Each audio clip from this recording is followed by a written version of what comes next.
Indéchirable, indémaillable, imperçable, introuable. Sur le marché de Deauville, David use ses chaussettes et ses arguments depuis plus de 30 ans. Ça, c'est de la chaussette haut de gamme. 2, pas 1. Voilà, si vous voyez un trou, je vous donne tout ce qu'il y a là. C'est le top. Ouais, je suis d'accord. David a la bosse du commerce. C'est frais d'été, chaud l'hiver. Son argument choc, il le garde toujours pour la fin, au moment de porter le coup de grâce au client. Alors on y va. 3, 6. Et je vous mets une 7e, beau gosse. Comme ça, on va y arriver. Alors si vous me ramenez des clients, vous savez quoi? Il y aura une petite paire de chaussettes gratuite, messieurs, dames. Je le dis quand même. Alors là, on va revenir. Son argument le plus payant, une paire de chaussettes gratuites, celle qui fait craquer les indécis. Et ça n'est pas un hasard. Bonne journée. Au revoir, madame. Et voilà. Gratuit. Ce mot de 7 lettres compte triple dans le jeu de tous les bons vendeurs. Alors tout le monde s'y met. Du commerce de proximité à la grande distribution. C'est gagnant pour tout le monde. L'industriel, lui, grâce à ses quantités, il vend plus, il fait tourner ses usines. Et le client est gagnant parce que lui, il a 10% gratuit. Pour le client, l'argument fait mouche.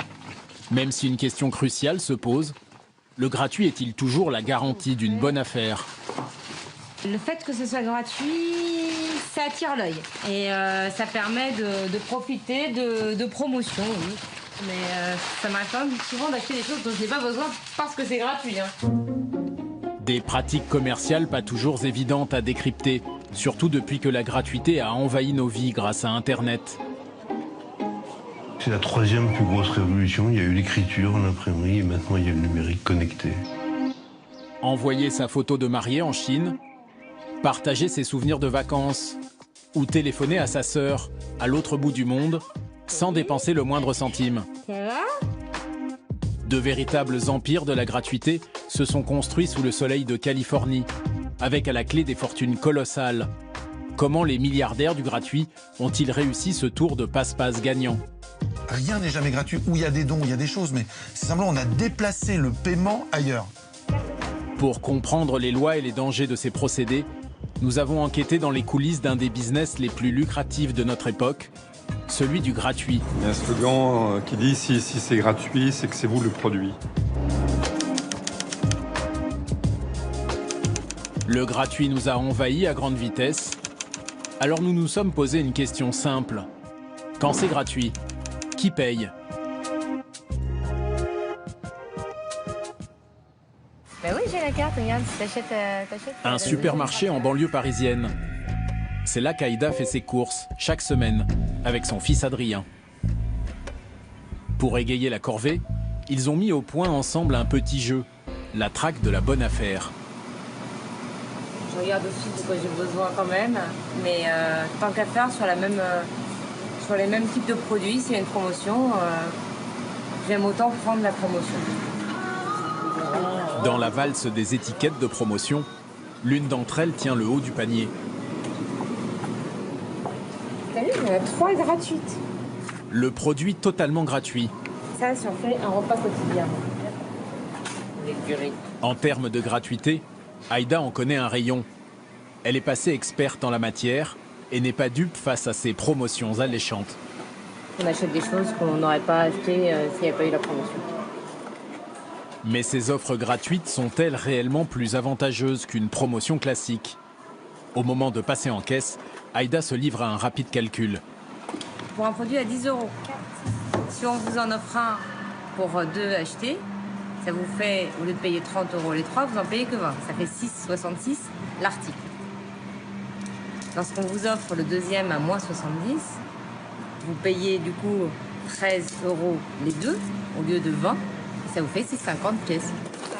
En clair, une offre de produits gratuits ne revient pas toujours moins cher qu'une simple promotion, car elle vous oblige à acheter plus.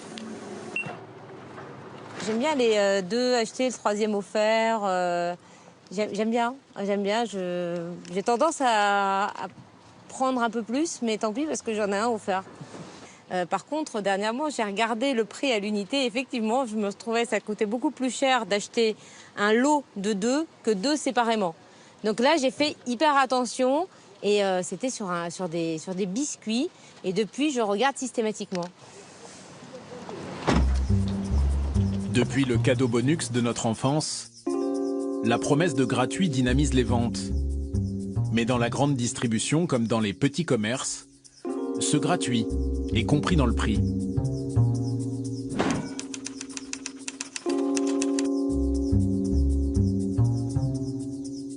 Pour Dominique Schulcher, Bonjour. Le commerce est une histoire de famille. Ça va, Martine? Ça va. Son père tenait l'épicerie du village à Fessenheim. Lui dirige le Super U à l'entrée de la ville. Nous lui avons demandé de nous détailler rayon par rayon le financement du gratuit dans son magasin. Et la surprise, la visite commence à l'extérieur, sur le parking. C'est là que Dominique Schulcher a inauguré un drive tout récent. Ses clients passent leurs commandes sur Internet et viennent récupérer leurs courses que quelqu'un a préparées à leur place. Ce service gratuit est compris dans le prix. Ce sont des collaboratrices du magasin qui poussent le caddie à la place des clients. Et ben, j'ai embauché un certain nombre de personnes qui ne sont pas vraiment financées par cette activité-là, qui sont financées par le reste du magasin, comme un service qu'on offre aux clients. Parce que d'un autre côté, c'est un service indispensable. Si on ne faisait pas la préparation des courses à ces clients-là, on sait, et ils nous le disent, qu'ils iraient ailleurs. Dominique Schulcher sait ce qui attire sa clientèle. Les affaires à faire ou le cadeau du mois qu'il met bien en évidence à l'entrée près des caisses. Pour 50 € d'achat, on offre à chacun de nos clients un ballon de foot. Donc là, c'est un peu une prime de fidélité, c'est des petites choses qu'on fait régulièrement. Et ça, par contre, ça rentre dans le budget promotion et animation du magasin. Donc c'est gratuit pour le client, mais ça rentre dans le compte de charge du magasin en promotion, animation, frais de publicité. Ça coûte combien à peu près? Et ça, dans un magasin comme le mien, ça coûte à peu près 2,5% du chiffre d'affaires sur l'année. Mais les plus belles offres de gratuité du magasin de Dominique, c'est bien sûr dans les rayons qu'on les trouve. 10, 20 ou même 100% gratuits sur un même produit. Des offres négociées par le patron de grande surface avec les fabricants en début d'année. Ah ben là, on a un exemple de promotion. Ça, c'est l'exemple le plus banal, hein, plus 10% gratuit. Donc voilà, on est en pleine saison de l'été, c'est les produits que les gens aiment. Pour qu'on en vende un peu plus, l'industriel propose de mettre 10% de produits gratuits en plus, ça incite le client à en acheter un peu davantage, quoi. Et ne vous y trompez pas, derrière cette gratuité, le fabricant ne fait pas vraiment de cadeaux. Il se rattrape comment? En faisant cette offre-là, il va en vendre plus, donc un plus grand volume sur une marge un peu moindre va lui permettre de rattraper son niveau de marge global. Vous voyez, une petite quantité de marge fois un gros volume va faire autant qu'une plus grosse marge sur un petit volume.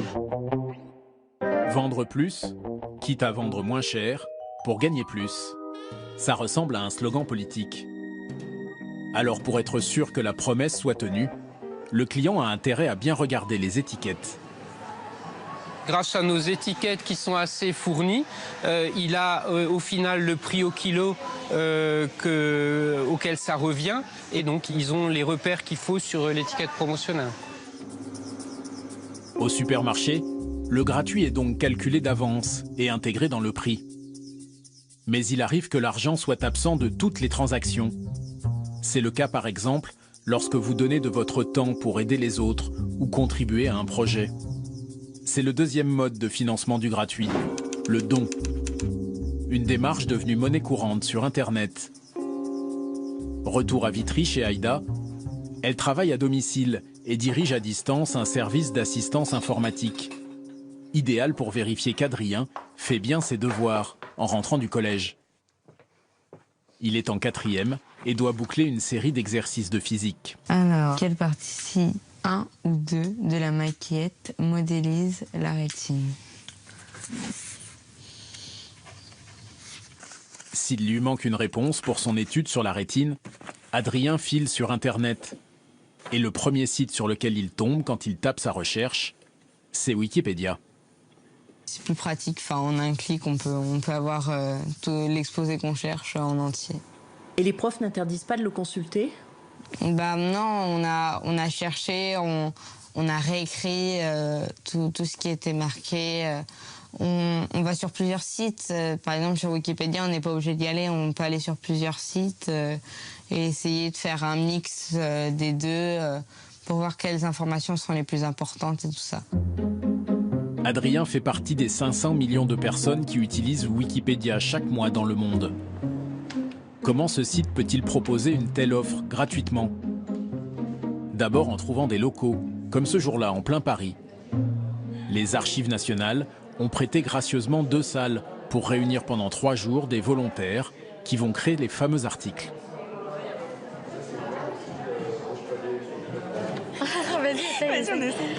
Anna et Léa sont étudiantes. Attends, je suis trop curieuse. Et bénévoles. En 2008. Tu me dis hein, s'il y a des choses que tu veux modifier. Ok. On fait un article sur Latifa Lahabissi, qui est une chorégraphe et interprète née en 1964 à Grenoble. On la connaissait pas du tout avant. Et on a été, depuis tout à l'heure, on n'arrête pas de s'extasier sur toutes les œuvres qu'on découvre. Mais en tout cas, ça semble fondamental aujourd'hui qu'il y ait un accès à la culture gratuit pour tous. Cet accès à la culture, c'est la motivation principale des contributeurs qui viennent offrir de leur temps gratuitement. C'est une machine qui est alimentée par tout le monde et puis c'est un outil de construction participative du savoir. L'idée étant que le savoir nous appartient à tous et toutes et puis chacune a un rôle à jouer dans cette construction. La force de Wikipédia, ce sont ces contributeurs qui sont prêts à donner de leur temps gratuitement pour alimenter le site et lui permettre de rester la première encyclopédie universelle 100% gratuite. Wikipédia dans le monde, c'est tous les mois 75 000 bénévoles qui contribuent à créer des articles. C'est 30 000 nouveaux articles par mois et aujourd'hui on est à peu près 38 millions d'articles dans un peu plus quasiment 200 langues. En 3 jours, ces volontaires ont créé 19 biographies d'artistes françaises qui sont maintenant connues dans le monde entier. Aujourd'hui, Wikipédia, c'est le 5e site le plus visité au monde. Et donc, du coup, ça demande beaucoup de capacités techniques, de serveurs, de bandes passantes qui coûtent pas mal d'argent. Et derrière, on a des salariés donc, un peu partout dans le monde, notamment aux États-Unis, qui, eux, permettent d'assurer le fonctionnement technique, le support légal, comptable de toute l'organisation. Et ça coûte quand même aussi un peu d'argent. Et ça fonctionne avec quel financement? Alors, en fait, aujourd'hui, donc, Wikipédia est financé au travers de dons de particuliers à 95%. Ils ont donné 45 millions d'euros l'an dernier. De quoi payer les 250 salariés de Wikipédia dans le monde, dont seulement 9 en France. Sans les bénévoles et les dons, fini l'accès gratuit et sans pub à cette encyclopédie en ligne. En France, la culture et l'enseignement sont gratuits. Les écoles, les bibliothèques et bien d'autres services publics sont financés par les taxes et les impôts. C'est le 3e mode de financement du gratuit. Dans 30 villes en France, on ne paye pas de tickets pour prendre les transports. Dans d'autres, la gratuité est partielle. C'est le cas à Mulhouse, pour le bus qui passe en centre-ville et s'arrête à la demande des voyageurs. Le trajet est gratuit, entièrement gratuit. Une navette toutes les 15 minutes. Mais qui paye les conducteurs, l'entretien des machines? Réponse de Jean Rotner, le maire de Mulhouse, très fier de sa navette électrique. C'est bien, c'est sympa cette idée. Qui paye? C'est nous. C'est qui nous? C'est nous tous les Mulhousiens. C'est grosso modo 3 € par habitant. Et ce n'est pas tout. À Mulhouse, les impôts financent aussi la gratuité de certains musées comme celui des Beaux-Arts. Une gratuité toute relative, puisque chaque habitant paye pour ça. Nous souhaitons qu'il y ait un accès facilité à la culture, mais il n'est pas gratuit en soi. Il y a des coûts de fonctionnement, il y a du personnel, il y a des collections qu'il faut entretenir, il y a des collections qu'il faut enrichir. Donc la gratuité dans le fonctionnement n'existe pas réellement. Un jour, Mulhouse pourra peut-être étendre la gratuité à l'utilisation de son tramway. D'autres villes en France l'ont déjà mise en place. Mais là encore, ce sont les impôts qui ont financé cette gratuité. Dans le centre-ville de Mulhouse, il existe une machine qui nous met sur la voie du meilleur moyen de financer la gratuité. Pour les amateurs de la chasse aux produits cadeaux, certaines parfumeries ont installé des distributeurs d'échantillons gratuits. Tous ces mini-produits qui nous sont offerts font partie des campagnes de lancement des nouveautés. Car le plus important de tous les moyens de financer la gratuité, c'est la publicité.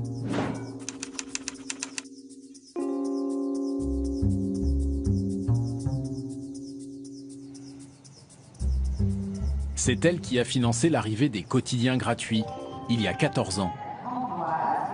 Aïda en récupère un chaque fois qu'elle prend le train, soit 2 à 3 fois par semaine, lorsqu'elle rend visite à ses clients de province. Elle fait l'aller et retour dans la journée, du coup sa façon de s'informer a changé. Depuis qu'on a la presse gratuitement, que ce soit dans le métro, dans le RER ou via la SNCF, il m'arrive de moins en moins souvent d'acheter de la presse. Aujourd'hui, j'ai plutôt des mensuels, mais vraiment les quotidiens, beaucoup moins. La première source d'information, j'ai l'impression que c'est elle qui me vient directement, puisque dès qu'il y a des alertes, quelles qu'elles soient, on reçoit des pushs sur les téléphones, donc que ce soit des applications qu'on a installées sur les portables. Donc c'est un peu comme ça que j'ai été informée des inondations, des attentats, et c'est l'information qui vient à moi aujourd'hui. Dans le train, on lui propose souvent des mensuels sans payer, en espérant qu'elle s'abonnera. Car la presse est en crise depuis que les gratuits sont arrivés. S'inspirant du modèle suédois, ils sont lancés en France en 2002.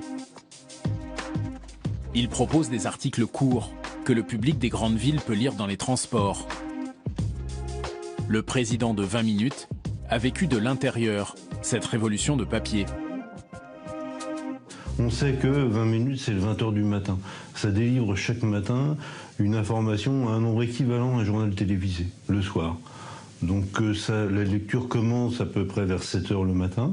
On commence à distribuer vers cette heure-là et ça se termine vers 10h30.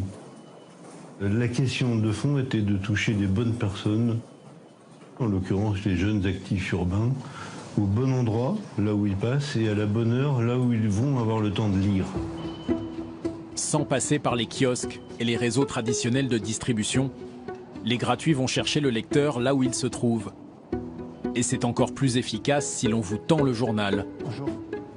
Concurrence déloyale, ont dit les quotidiens traditionnels, impuissants devant les chiffres de diffusion des gratuits. Vous avez une idée du nombre d'exemplaires que vous avez distribués ce matin? À peu près 1000 là. En combien de temps? En 50 minutes. Près de 2 millions de quotidiens gratuits distribués chaque matin. La presse payante a accusé le coup. Les gratuits ont pris 20% des ventes en 10 ans aux principaux titres dont le classement n'a pas varié.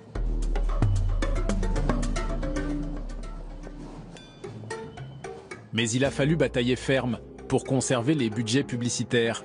Car qui paye le gratuit dans la presse? C'est un financement 100% par la publicité. Et les tarifs sont conséquents. 160 000 € la page pour une diffusion nationale. C'est presque autant qu'un spot de 30 secondes avant le 20h. Ce jour-là, dans toute la France, le journal était distribué en même temps que des serviettes périodiques. La marque s'était payée la une et une distribution d'échantillons. Opération estimée à près de 600 000 €.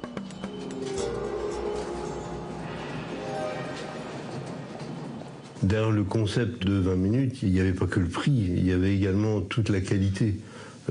Contrairement à ce qu'on pourrait croire, ce que certains ont cru, voire pour certains croient encore, c'est que c'est pas parce que c'est gratuit que ça n'a pas de valeur. Et toute la stratégie 20 minutes a été de mettre de la valeur derrière ce journal. Et si on veut de la qualité, il faut des moyens. 120 journalistes, c'est une grosse rédaction. 20 minutes n'a gagné de l'argent qu'au bout de 10 ans, et les quotidiens gratuits n'ont pas coulé les payants. Dans la musique, par contre, ce fut plus violent. La gratuité est arrivée quand tout le monde s'est mis à partager.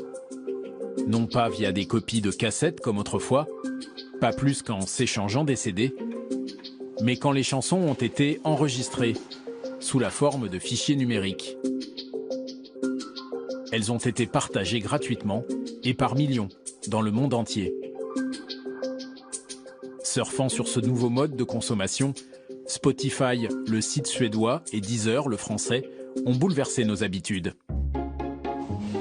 Pendant 3 ans, Deezer a proposé à l'écoute des milliers d'albums sans faire payer qui que ce soit. Mais quand il a bien fallu payer les droits d'auteur, le système est devenu partiellement payant. Deezer, c'est gratuit, mais pas que. D'abord, comme vous le savez, le gratuit n'est jamais vraiment gratuit. L'utilisateur qui utilise la partie gratuite de Deezer rémunère indirectement la musique en écoutant de la publicité, tout simplement. Donc ce sont les annonceurs qui financent le service gratuit des internautes. Démonstration. Vous écoutez 3 Claude François sans payer, puis la pub apparaît. Si cela vous gêne, il faut vous abonner. Entre les morceaux qui sont donc écoutés gratuitement, effectivement, on essaie d'inciter nos utilisateurs à s'abonner à 9,99 €, donc à écouter de la musique sans publicité et avec une capacité à l'écouter partout tout le temps, même sans réseau internet et sans réseau téléphonique, ce qui justifie l'abonnement à Deezer.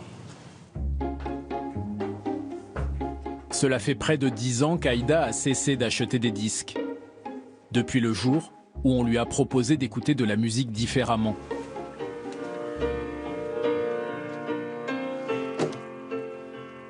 Quand est-ce que vous êtes passé des CD à la musique en ligne? Vu qu'on a eu les applications sur iPhone. Ouais. Je pense que la première fois, ça a été de voir qu'on pouvait choisir qu'un seul morceau et acheter qu'un seul morceau plutôt qu'un album. Et moi, ça a commencé comme ça. C'est-à-dire je pouvais payer que 0,99 centimes plutôt qu'un album une dizaine d'euros. Puis au fur et à mesure, pareil, on laissait beaucoup d'argent sur les albums et sur les morceaux en question. Et donc du coup, Deezer est arrivé et pour une somme mensuelle, eh bien, on avait accès à combien, tu disais, de morceaux 30 000. Enfin, 30 000 albums. 30 000 albums, voilà, 30 000 albums accessibles, tous les morceaux dont on a besoin. Donc ça, c'était chouette. Ce qu'Aïda ne sait pas, c'est que l'entreprise française analyse ce que ces millions d'utilisateurs écoutent, en ce moment même. Et c'est pour ça qu'elle peut leur suggérer l'écoute de morceaux qui pourraient leur plaire. Contrairement au beau vieux CD où on achète ce qu'on connaît, où on va acheter une découverte, Deezer vous propose quotidiennement des nouveautés basées sur l'analyse de vos goûts. Et c'est en fait ce qui permet potentiellement à l'industrie musicale de se renouveler et de repartir dans une belle courbe de croissance qui a commencé cette année 2016, puisque pour la première fois depuis, je crois, 15 ans, l'industrie musicale repart à la hausse. Dans la musique comme dans la presse, les publicitaires ont largement investi ces services gratuits. Et il y a une raison à ça. Ces offres permettent souvent de mieux connaître le client pour mieux l'appâter.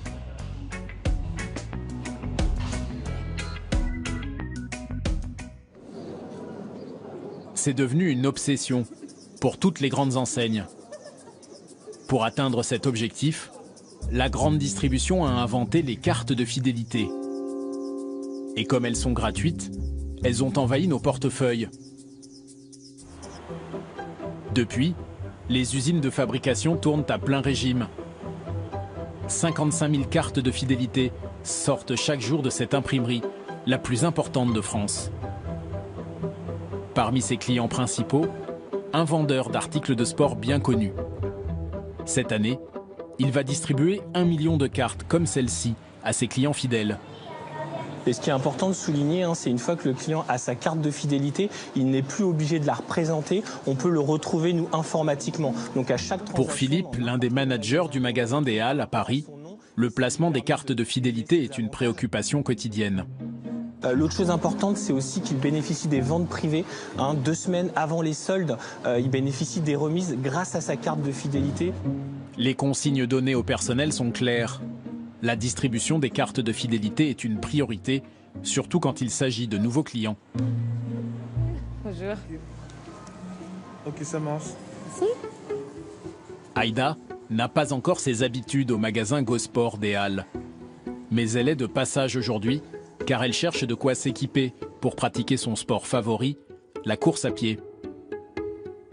Je sais pas si vous en avez vu en 40. Non, j'en ai pas du tout vu en 40 pour l'instant. J'ai vu du 37,5 et du 38. Tous les articles choisis par Aïda concernent le même sport. C'est une information capitale pour le magasin.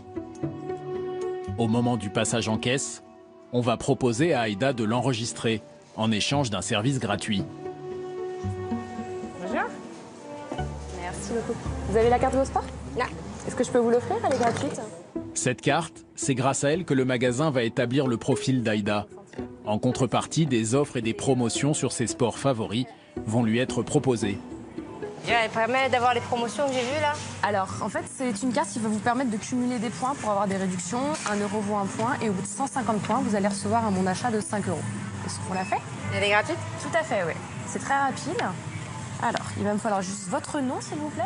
Nom, prénom, mais aussi code postal, adresse email ou encore numéro de téléphone. Aïda va fournir elle-même ses précieuses informations personnelles qui vont intégrer directement la base de données des clients fidèles. Aujourd'hui, on essaye de cibler un peu les offres en fonction des personnes et on saura qui je suis et ce que je fais. Le jeu, on le joue plus ou moins parce que derrière, on a nos moins 25, nos moins 50 et finalement, c'est que ça nous convient quelque part, quoi. Merci beaucoup. De rien, madame. Bonne journée. Au revoir. Grâce aux informations qu'elle a laissées en échange de cette carte gratuite, Aïda recevra désormais des offres de publicité ciblées. Là, on a fait une sélection vraiment des produits qu'on pensait les mieux adaptés pour les clients qui vont en randonnée, qui ont une affinité avec tout ce qui est sport outdoor. Donc on partirait plutôt sur ces visuels. Pour pouvoir collecter les informations personnelles de leurs clients, toutes les marques ont employé le même argument choc: la gratuité des programmes de fidélité. On a lancé le premier programme de fidélité en 2009. C'était à l'époque un programme qui était payant. Donc le client devait acheter sa carte 8 € pour avoir accès à l'ensemble des avantages du programme. Depuis 2014, ce programme est devenu gratuit. Clairement, ça a un coût pour l'entreprise, c'est vrai, de passer sur un programme de fidélité qui est gratuit. Nous, l'idée, c'était de se dire, on préfère que le client vienne chez nous plutôt que chez les concurrents. Je pense que c'est l'idée de la plupart des programmes de fidélité. Donc, c'était de toute façon un investissement nécessaire à la base. Un investissement qui s'est révélé payant. Gosport est passé de 2 à 4 millions de clients fidélisés en moins de 2 ans. On peut savoir grâce à la carte de fidélité quand est-ce que le client est venu en magasin. On peut savoir aussi ce qu'il a acheté. On a aussi tout l'historique en fait de ce qui s'est passé, c'est-à-dire que quand il nous a donné son avis sur des produits, sur une expérience en magasin ou quand il a même rencontré des difficultés. C'est vraiment cette idée de construire vraiment une histoire avec le client qui nous intéresse et qui nous permet de personnaliser la relation. Alors, ça va évidemment sur proposer la bonne offre au bon client et au bon moment. Les millions de données personnelles fournies par les clients Gosport vont être digérées dans ce discret bâtiment de la région de Bordeaux. Aquitem est une entreprise spécialisée dans le stockage et l'analyse des données clients de nombreuses marques. Et le trésor de cette entreprise se cache derrière cette porte.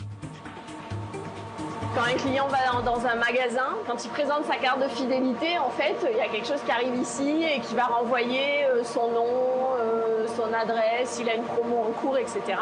Et puis il y a les équipes marketing des enseignes aussi, qui par des liens sécurisés ont accès à ces données. En plus de stocker les données, Aquitem analyse celles d'une 50aine d'enseignes. Ces analyses permettent à l'entreprise bordelaise d'imaginer des programmes de fidélisation qu'elle vend à ses clients. Il ne faut pas le voir pour l'enseigne comme un coût, il faut le voir comme ce que ça va leur apporter, à la fois en connaissance client qu'ils ne pourraient pas avoir d'une autre façon, de se constituer des bases statistiques, à la fois en économie sur des opérations marketing, parce que si j'ai 1 million de clients et que j'envoie une promo qui touche que les familles qui ont des enfants, c'est pas la peine que j'envoie à 1 million si je connais les familles qui ont des enfants, ou les familles qui ont un jardin, ou les familles qui achètent, je sais pas, des vêtements grande taille. Enfin bon. Donc on va plutôt économiser sur les coûts marketing. Et après, quand même, heureusement, quand on envoie au client des propositions qui lui plaisent, il revient. Donc on génère du chiffre d'affaires. La boucle est bouclée. Gratuite au départ, la carte de fidélité nous incite à consommer plus, en ciblant nos besoins. C'est donc nous qui, au final, payons cette gratuité.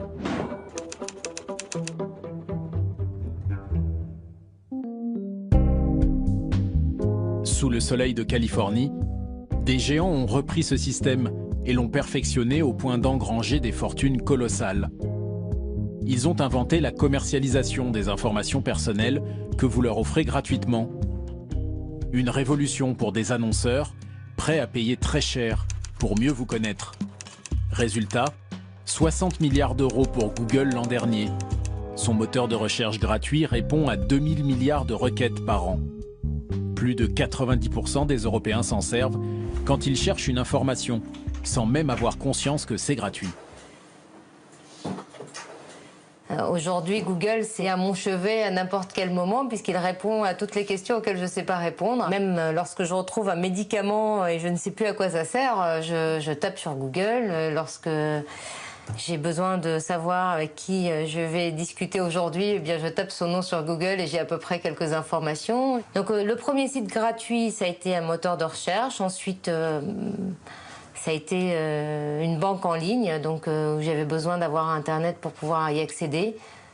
Pour moi, c'était quelque chose de gratuit parce que j'avais accès à tout ce dont j'avais besoin, mes relevés, mes virements, etc. gratuitement, bien que je laissais mes salaires à la banque. Donc ce n'est pas si gratuit que ça. Puis elle a découvert qu'elle pouvait faire les magasins sans bouger de chez elle et comparer les prix. Économie de temps, de frais de déplacement et de commissions d'agence. J'achète tout en ligne, que ce soit mes billets de train, mes billets d'avion, mes chaussures de mariage la semaine dernière, que je n'ai pas essayé, les vêtements, les chaussures, la cosmétique, j'achète tout en ligne. Pour son mariage, Aïda voulait des escarpins saumon. Elle les a trouvés, mais depuis ils reviennent régulièrement sur son écran, même si le site qu'elle consulte ne vend pas de chaussures. Je revois la paire de chaussures de mariage que j'ai cherchée. Donc je sais que je suis observée de partout. Comment Aïda est espionnée? Par des petits fichiers numériques qu'on appelle cookies. Ils récupèrent l'identifiant de son ordinateur et décryptent en langage codé toutes ses recherches sur Internet.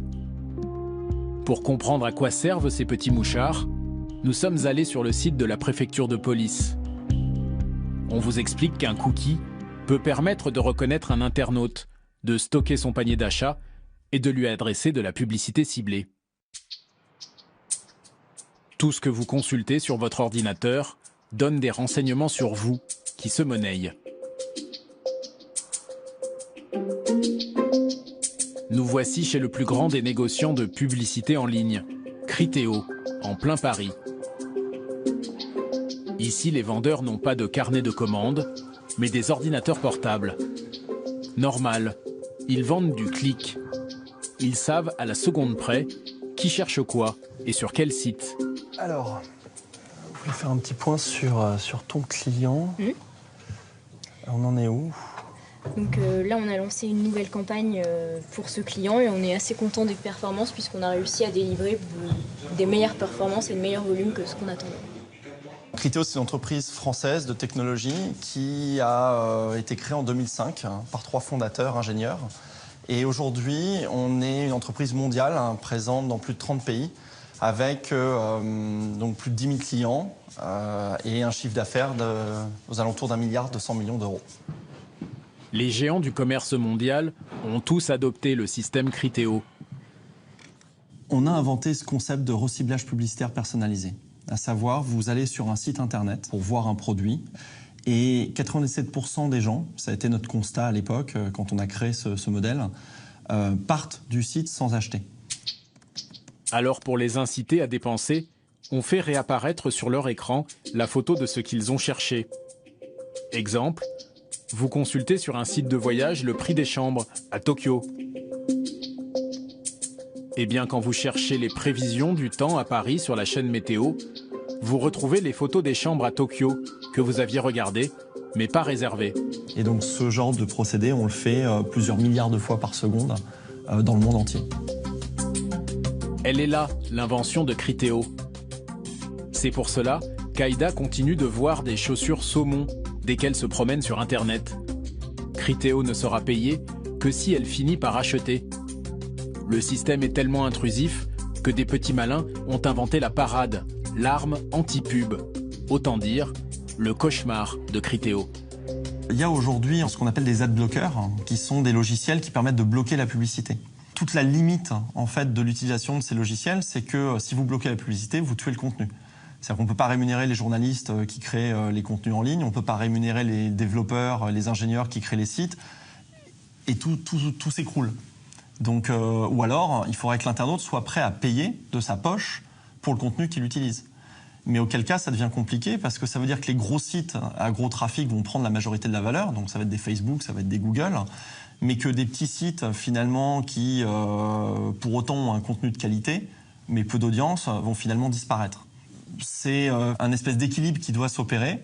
J'ai conscience que j'ai accès à ce contenu gratuitement. J'ai personnellement moi, un email depuis 10 ans.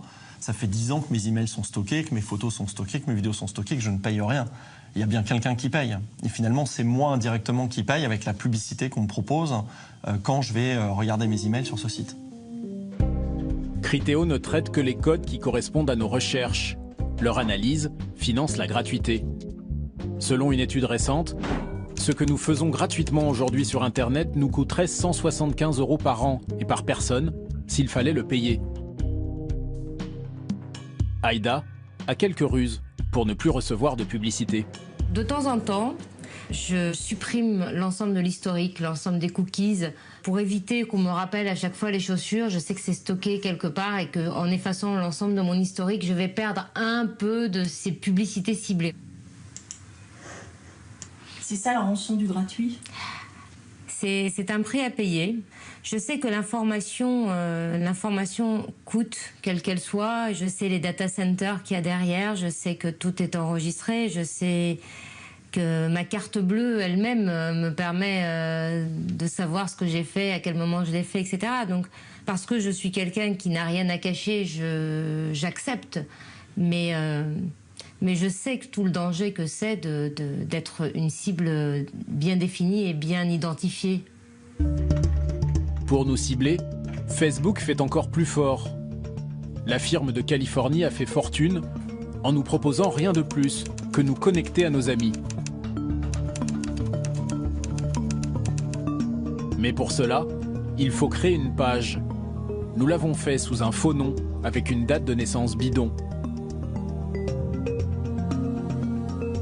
Mais pour que le compte soit ouvert, il faut un vrai numéro de téléphone. Regardez ce qui se passe dès l'instant qu'on le donne.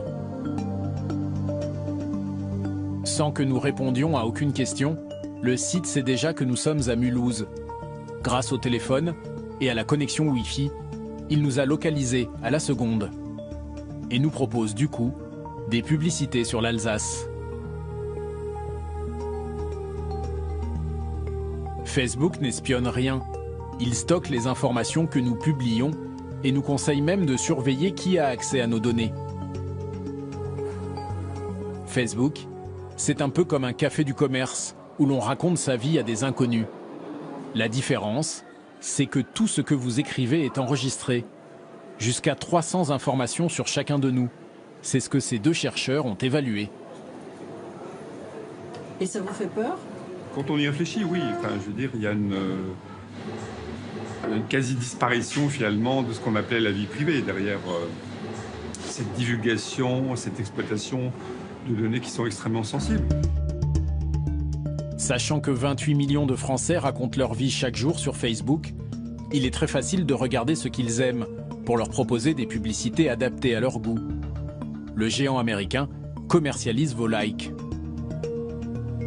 On pourrait faire une estimation de combien rapporte un utilisateur de Facebook à Facebook. Si on prend par exemple le chiffre mondial de Facebook, chiffre d'affaires mondial, il représente quelque chose comme 18 milliards à peu près. Et si on divise ça par les 1,6 milliard d'utilisateurs, on obtient donc le chiffre d'affaires généré par utilisateur sur Facebook, c'est 11 $. Donc $1 par mois. On pourrait très bien imaginer, tiens, pour respecter ma vie privée, je paye $1 par mois à Facebook et quelque part, plus besoin de revenus publicitaires pour Facebook et donc ma vie privée est respectée. Mais c'est archi faux puisque les données collectées par Facebook sont réutilisées par les utilisateurs professionnels de Facebook, les annonceurs, ceux qui vendent des contenus, etc. sur Facebook. Ça, c'est une économie qui est relativement opaque que nous on appelle l'économie invisible et on travaillait avec une start-up là, qui nous disait par exemple qu'une donnée sur la pointure de chaussure, c'était 21 €. Enfin, ça se négociait 21 €, etc. Donc il y a un marché en fait qui évalue ces données personnelles avec évidemment des transactions. Imaginez la valeur de vos données personnelles si on vous localise quand vous bougez et qu'on peut suivre tous vos mouvements en direct. C'est possible grâce à Waze. Cette application gratuite venue d'Israël a détrôné les GPS à 200 €.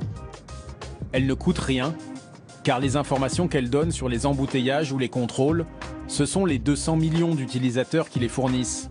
C'est fiable dans 110 pays. La France est dans le top 5 des adeptes de Waze. Aïda s'est laissée convaincre par une amie.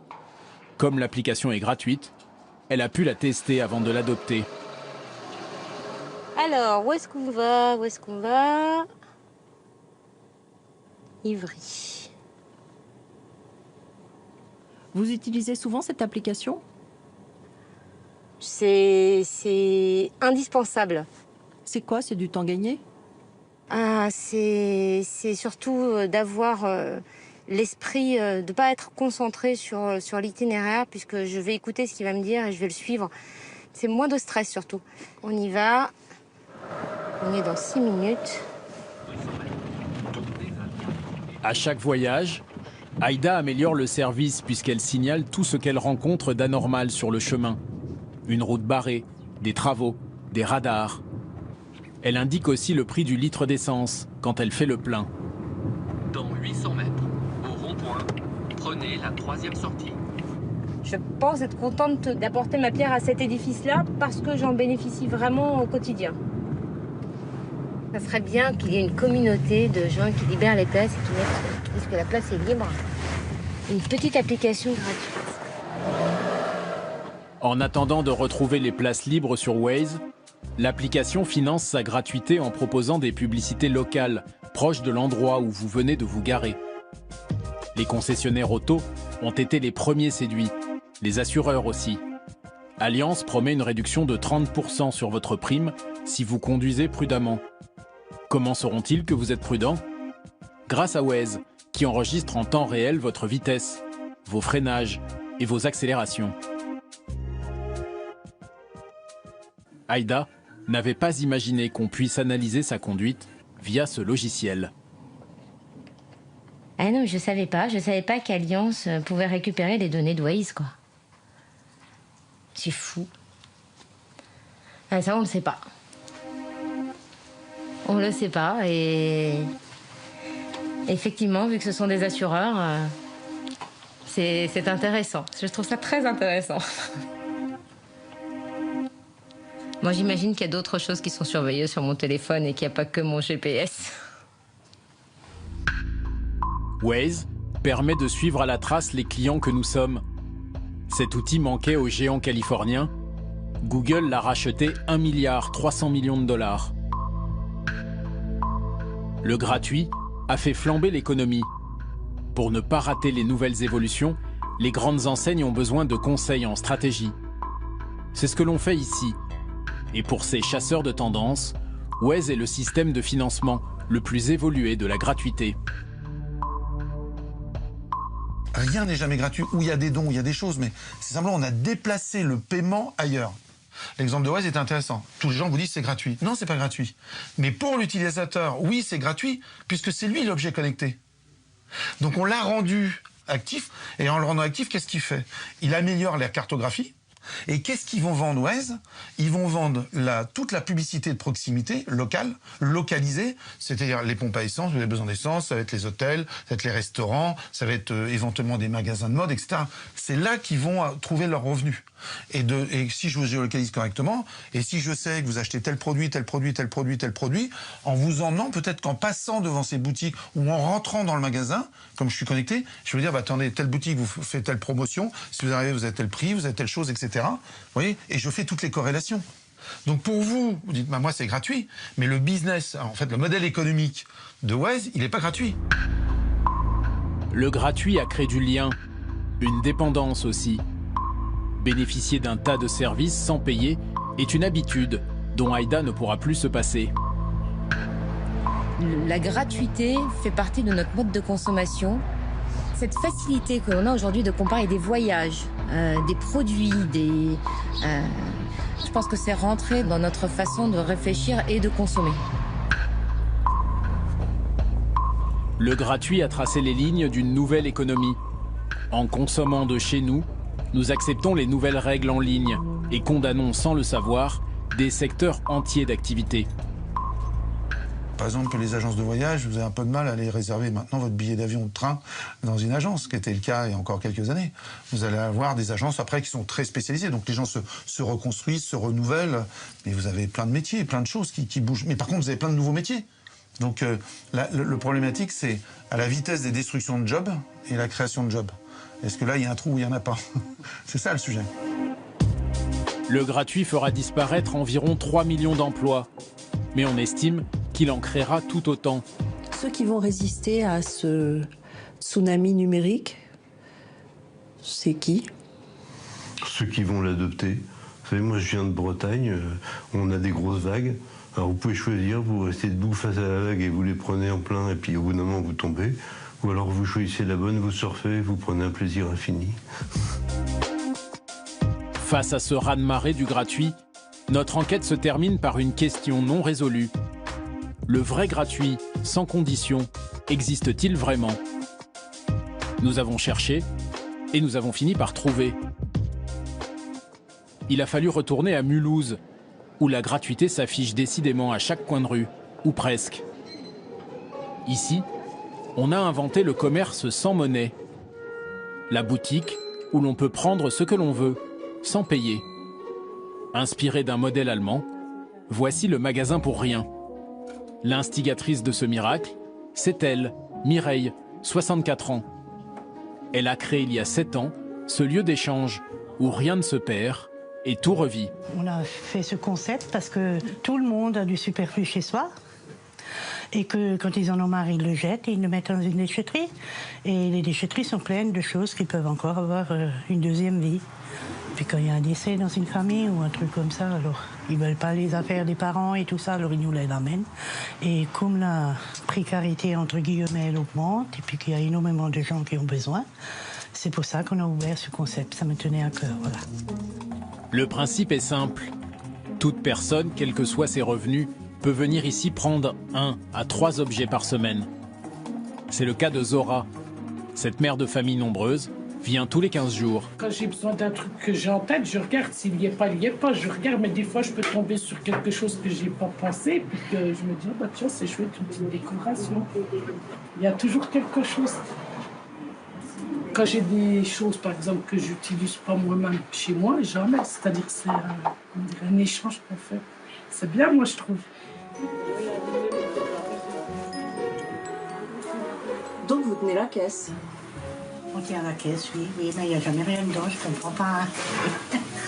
Je n'arrive pas à comprendre. Si, c'est bien, c'est bien. Le don est à l'origine de tous les objets du magasin pour rien. Mais il ne suffit pas à en payer les charges. Les locaux, c'est notre association qui paye. On reçoit aussi une petite subvention de la ville de Mulhouse. Et ils ont quand même vu qu'on sert à quelque chose quand même, hein, que c'est voilà, utilité publique, comme ils appellent ça. Hein. Donc, ils nous donnent une petite subvention. Et puis, le reste, on paye par des dons particuliers. Je vous remercie pour tout. Je vous en prie, bonne journée. Bon, madame. Ici, on rend les gens heureux. Voilà. C'est ça l'économie du gratuit? Oui, moi je trouve, oui. Ouais. En France, Il existe aujourd'hui une trentaine de ces commerces où tout est gratuit et vraiment gratuit. La gratuité totale, ça existe donc, mais ça n'est possible que lorsque ça devient l'affaire de tous et que les bonnes volontés s'en mêlent. Mais la promesse d'une consommation gratuite est essentiellement nourrie par Internet. Comme de grosses bulles, de gigantesques entreprises ont fait fortune en quelques années. Et vous n'y êtes pas étranger. Toutes ces firmes ont appliqué un des principes fondateurs de l'économie de la gratuité. Quand c'est gratuit, c'est que c'est vous, le produit.